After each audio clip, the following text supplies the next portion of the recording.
So today I'm going to show you guys how to change the oil on your G37. As you can see here, pretty much have all the components that we're going to need to change: the oil, some crush washers. I'm going to change the nut to a magnetic one, and then a oil filter. The one that I have is the one with the easy wrench off, and then you're also going to need your jack. And as you guys can see, I already have it on some jack stands as well. The measurement for the wrench off will vary depending on which one that you get. I believe the one that I have is a 1-inch. You don't need it this high. I just have it this high so that I can record the video. But the first thing that you're going to want to do is simply to just jack up the car, and from here I like to jack it up right about there. There's like a little opening where the sound deadening material opens up. That's where I like to put my jack, and then just put my jack stands on that railing over there, marked by that piece. It's just right behind it. For this, you're going to want to make sure that your e-brake is up. If it's manual, I put mine in reverse. You guys can put it in park if you have the automatic version. Now, some of you, like myself, may have this cover here to keep out the dirt from the oil filter housing area. If you do, simply just take out the screws here, and they're all just a 10mm screw that you need to take out. And as you can see, I already loosened them up, but it shouldn't take you more than a minute to unscrew them all and pull back the flap. You will need something to keep the flap out of the way in order to prevent the oil from splattering all over the cover. Now, with that cover out of the way, we're just going to unscrew this nut and let the oil drain. This is a 14mm nut with your pan in place to catch it. Have that underneath. And what I like to do is I'll make sure that the oil cap is off. You don't need it like completely off, you just need it to be unscrewed. Reason for that is because when this drains, you're going to want a good flow, otherwise it's going to come out in glops. Letting the cap off from the top simply just releases the pressure and allows it to have a good flow, as you'll see in just a second.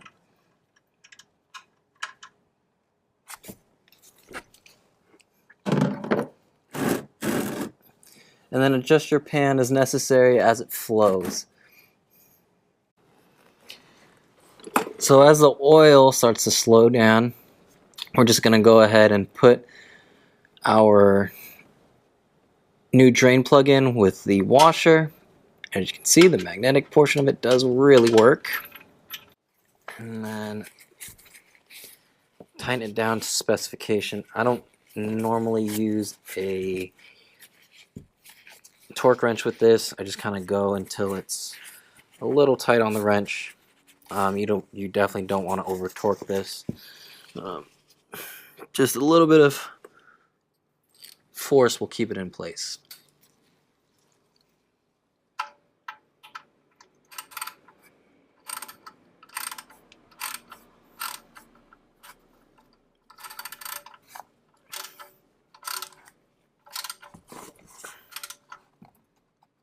So just like that, just until it starts to get tight. So sometimes with the wrench off oil filters, the coating around the nut comes off as you're trying to unscrew it. If that happens, the wrench might not fit exactly and you'll have troubles getting it off. You can always defer to one of these oil filter wrenches in order to get it off, and that's exactly what we're going to do here. It is a little hard to kind of wiggle on in this tight space, but once you get it on, This one that I have here has some pretty good teeth to it, and it comes off pretty good. At least it was. There we go. And all you really need is just a little bit of give, because as soon as you can, go ahead and take off the wrench and just do it by hand the rest of the way to speed things along. And let it drain a little bit so that you don't have splatter in case it shoots out, just because maybe pressure's a little built up.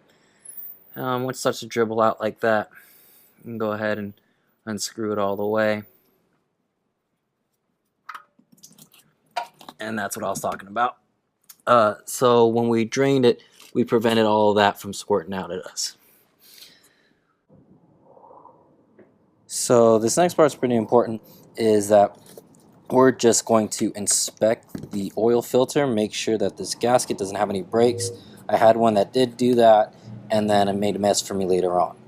Simply just take some of the oil from the new jug that you have. I like to just simply turn it upside down on itself and grab some from the cap, and then just make sure to go all the way around with the new oil. This will help when you coat the gasket. It'll help prevent any leaks from happening, and give you a really good seal once you put this on. Back underneath the car, we're going to go ahead and take our lubed up oil filter and just go ahead and spin that on.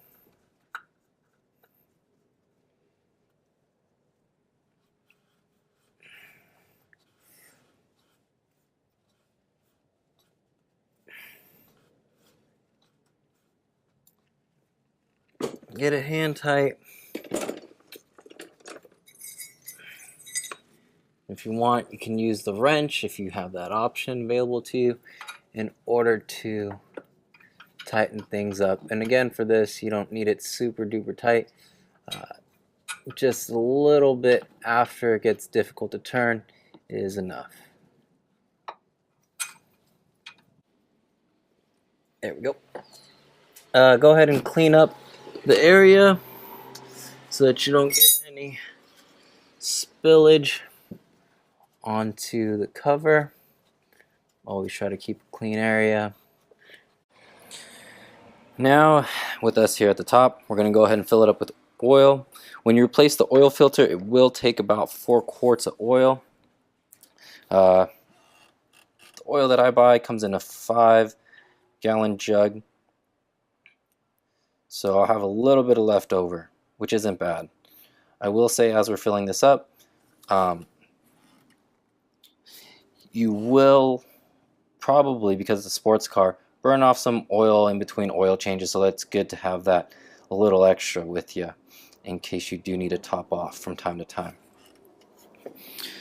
These do have a nice little indicator here letting you know when you're getting close to that 4-quart mark.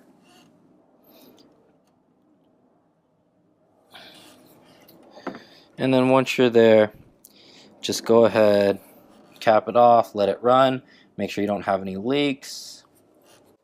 After you've run it for a little bit, go ahead and check the dipstick. Make sure that your oil levels are in between those 2 dots right there. If it's not, go ahead and top off.